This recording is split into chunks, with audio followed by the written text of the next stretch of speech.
Hey guys, welcome back to my channel. So I'm going to do another exciting book review. Um, yeah, I'm going to violate the first rule of Fight Club, and we're going to talk about Fight Club, the 1996 novel by Chuck Palahniuk. Um, when you read books, at least when I read books, a lot of times you find yourself comparing them to the last book you read. I feel like I do that more with books than like movies or shows. And of course, the last book with Daisy Jones and the Six, and I complained in the last video that it's a little too tame, a little too domesticated. It's kind of like the wild and savage world of '70s rock got a vasectomy, and this book, that's not a problem. This book is deliberately, to someone find parts of it probably offensive and confrontational and a little gross. It's just different, I think, approaches to writing. I think some writers look at writing as you're basically a host and you're inviting people into your home, and your home is your book, and your job is to be a courteous and polite host and not offend anyone and not be nice. And that's a legitimate argument. I think people who write differently and write in a little more confrontational kind of way or oversharing kind of way, I think it's like, okay, yeah, I'm inviting you into my home. Maybe you're a stranger, but I'm assuming that you're my ideal reader and we're on the same wavelength and we understand each other. We can complete each other's thoughts. The problem is that it will be true probably for a percentage of your readers, but there may be some people who pick up the book and read it, and they're definitely not going to be like on. They're not your ideal reader, and they're probably going to absolutely hate it. So a lot of people, legitimately, I think, would love Daisy Jones and hate this book. I would say I like this better, but it's just maybe, I don't know, maybe I'm more the audience. The other difference between the books is Daisy Jones is a book it's about a band breaking up, but it's really also kind of about success. It's about this band that starts from nowhere and becomes a massive pop and critical sensation a la Fleetwood Mac. And also it's about a kind of successful marriage that undergoes these trials and tribulations and temptations, but ultimately it's a successful marriage. And so there's things to feel good about and be successful. This is a book about fighting, but it's really about another F word, not that one. It's about failure. It's about feeling like a failure, feeling worthless, and how you deal with that. How does the main character in this story deal with it? Not great. Spoiler. So this is a book that was again written in 1996. I do feel like this has some quintessential Gen X traits to it. In 1996, people from Gen X were born between 65 and 80, 1965 and 1980. So they would have been ages 16 to 31. So obviously teenagers, young adults. And we think of that time as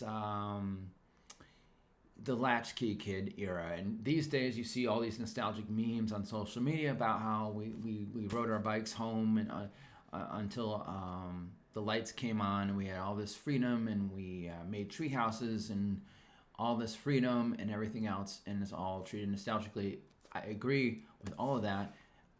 But in real time, when things were going on, if you think of a lot of movies and music and books, a lot of complaining actually about, well, think about John Hughes movies, which came a little before this, where Molly Ringwald's parents forget it's her birthday, and Macaulay Culkin's parents forget to take him on vacation.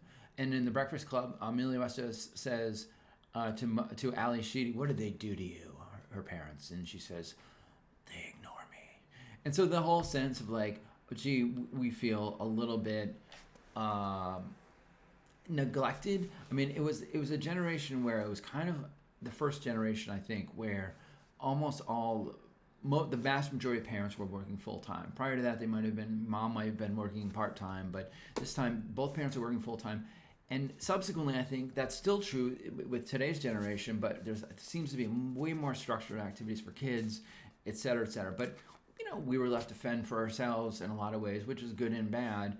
But it led to, I think, this sense of feeling lost, not having as much of a sense of direction, and complaints about are we just feeling neglected? And that is a little bit in this book. The hero, sort of, I'll get to that in a second, Tyler Durden of this book says, we are history's middle children. And there's also statements in the book about how these guys who are joining this fight club were a generation who grew up without fathers, basically, either because of divorce or dad was working too much or whatever. And so again, this whole sense of we're lost and we feel invisible. And so the main character of this story is feeling that way in the beginning of the book. He's an insomniac, and he also works for a company. Basically, it appears, he doesn't say it, but I guess it's a car company he works for. And this is kind of timely in the wake of all the whole Boeing scandal and controversy that's been going on. His job is to assess whether to recall cars from the road if they're unsafe. And it's not just in this book, you can unsafe in terms of getting into accidents. There's many ways your car could kill you according to this book, including toxic chemicals in the leather. I mean, it's a miracle you survive any morning that you get in your car when you read this book. And so his job is to assess a certain car on the road is causing like fatalities. But they don't say, oh, we're going to recall the car. What he has to do is figure out how many of them, and what's that going to cost if we have to settle out of court with the survivors, and that's going to be this cost. And then recalling the car and not being able to sell the car will cost this, and only when it's higher. Only when the cost of keeping the car on the road is more expensive do they recall it. Otherwise, they let it stay on the road. In other words, they kind of let people knowingly die with an unsafe car because it will cost them too much money otherwise. So our hero, I think this has a little bit to do with his sense of alienation and angst in the beginning of the book, because he's basically participating in this corrupt system. And again, I'm going to spoil this because I'm doing spoilers. And if you've seen the movie, you already probably know that this person, Tyler Durden, is not real. It's our main unnamed narrator. It's a figment of his imagination. I thought it was like a schizophrenic hallucination, but it's more like a split personality. And it seems like maybe it's next level sleepwalking because he has insomnia and he goes to sleep, but I guess he goes into almost a half awake, half sleep state. Doesn't quite know who he is. He's actually becoming Tyler Durden, but he doesn't know it until the end of the book. And so he forms this fight club where a bunch of guys get together and they punch each other in the face. They get in the basement of some bar, no shirt, no shoes, and now we're going to punch each other in the face. Apparently a lot of people read this book and thought that sounds awesome because it sparked a lot of real life fight clubs. Me, again, this probably just proves what a beta male I really am, what a cuck. Because to me this sounds like my lowest circle of hell, my version of personal hell. I mean, it's like pledging a fraternity and going through Hell Week, but there's no fraternity really, and there's no beer, and there's no girls. Why is this fun? But a lot of people seem to think it's amazing. Now, but they engage in other productive activities as well. The narrator works as a movie projectionist, and he decides to splice into mainstream movies. Could be The Little Mermaid or something, and he splices in these little pornographic images into mainstream movies. And he also works as a waitstaff at a fancy hotel with rich people, and they defile their food by like peeing in the soup and doing all kinds of other things. Just pick a bodily fluid, they use it to defile the food. And they also do a thing where he basically becomes an entrepreneur, apparently a successful one, as making soap. And what they do is he decides to take actual human fat. You make soap, I guess, from fat and lye, and you combine it. And so they take real human fat. They find people who get liposuction and get fat removed. They confiscate that fat and they use it to make soap. And so then they sell this soap, $20 bar of soap, back to rich people who wanted to get rid of their fat. And so they sell it right back to them. And the funny thing about all this is, like, it's kind of like it virtually amounts to trolling in a way. It seems like if you asked a teenage boy if you're going to start some revolutionary secret society, what would you do? You'd probably say, let's pee in people's soup, or let's insert porn images into kids' movies. It all feels very adolescent, like you're not really going to, what kind of social change you're going to really bring about here. And the other thing they do is they become a misinformation committee. There's no internet yet. There's one mention of email. Again, this is 1996. And so there's a misinformation campaign where they get like bumper stickers where I thought this was funny. This is very wrong, where they had a bumper sticker that says drunk drivers against mothers. Again, this is all kind of funny maybe, but it's not going to get you anywhere. And I think that's the point. I think what he's trying to say is that this is Gen X, and this is not people who are idealists like the way the hippies were, who we're going to stop the war with peace and love. We can change the world, man. This is a generation that doesn't believe that feels so helpless that all you can really do is lash out. And so we're not going to punch at society. We're going to punch at each other and beat each other up.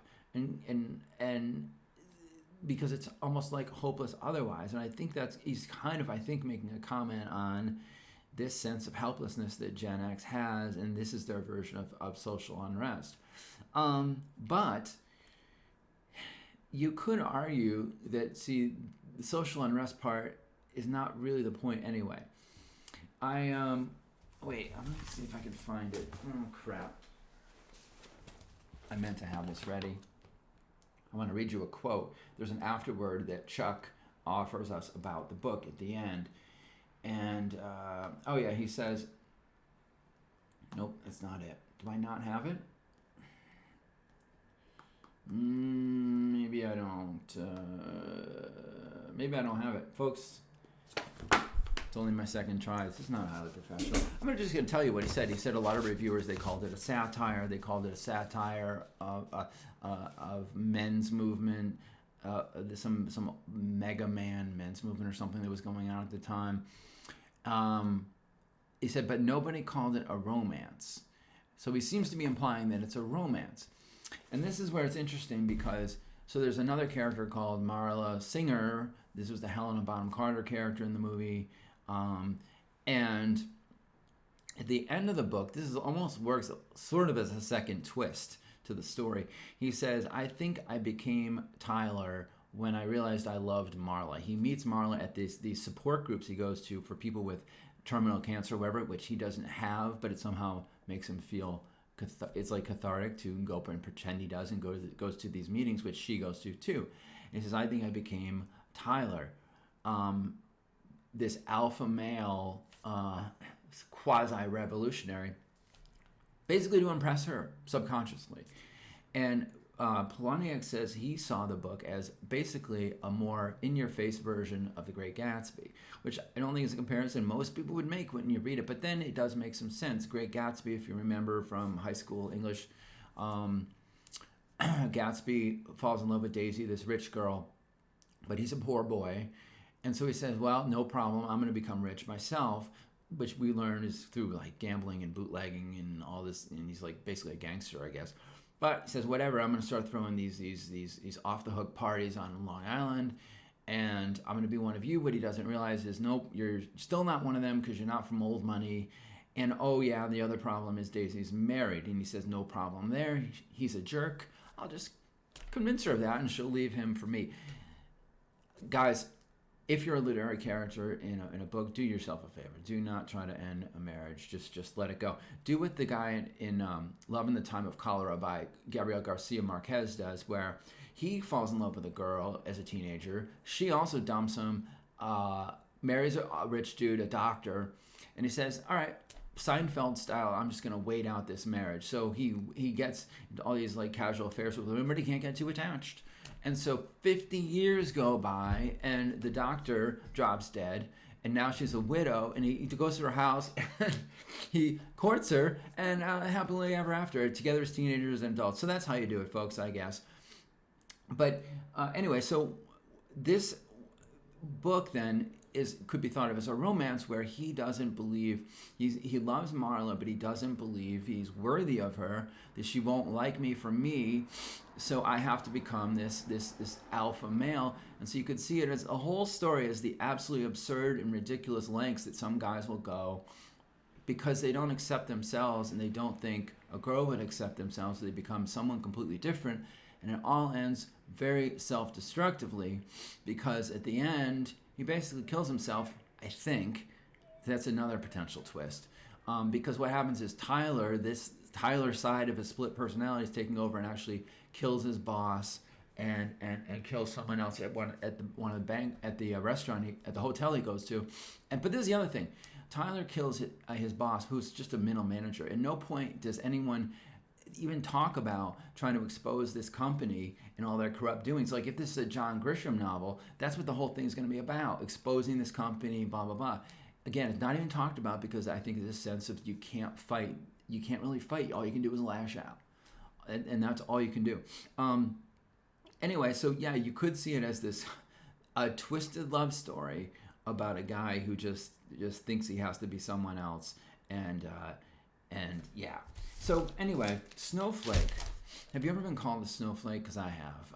If you find a flag, for example, that was created by secessionists who aim to maintain a system based on human slavery, if you find that offensive, then you're a snowflake.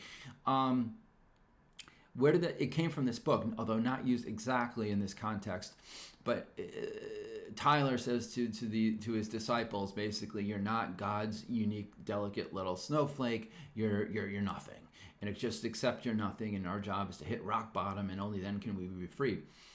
And so people took that, and it became the thing it became. But then at the end, God, interesting, enters the chat.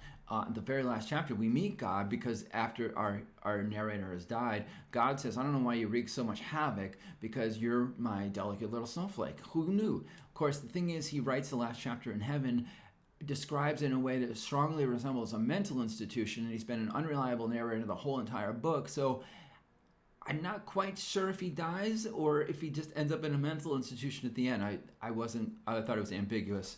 But anyway, we're probably running, I think it's probably running long.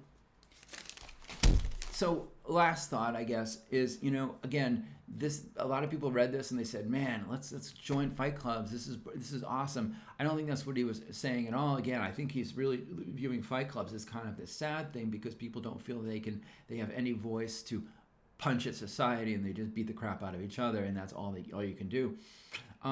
It could be that he's offering the notion of this somewhat cathartic aspect, but not maybe literally punching in your face if you think about it metaphorically.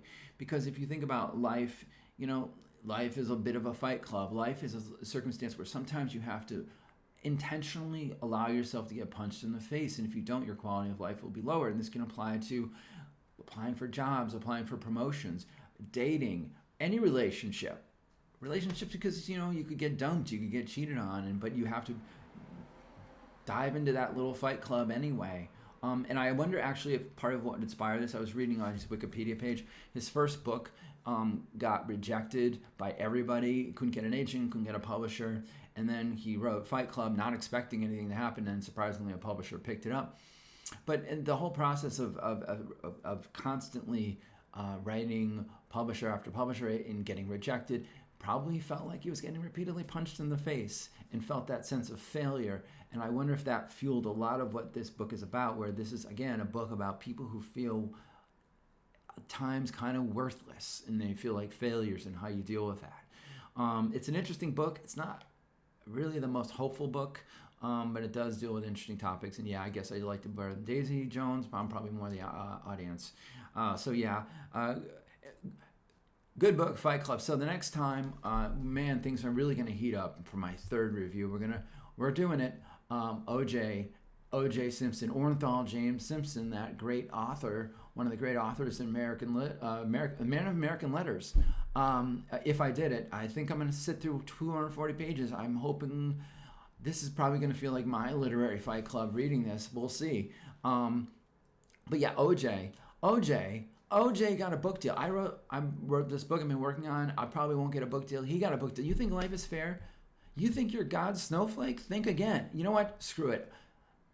I gotta go. I'm gonna go form my own fight club.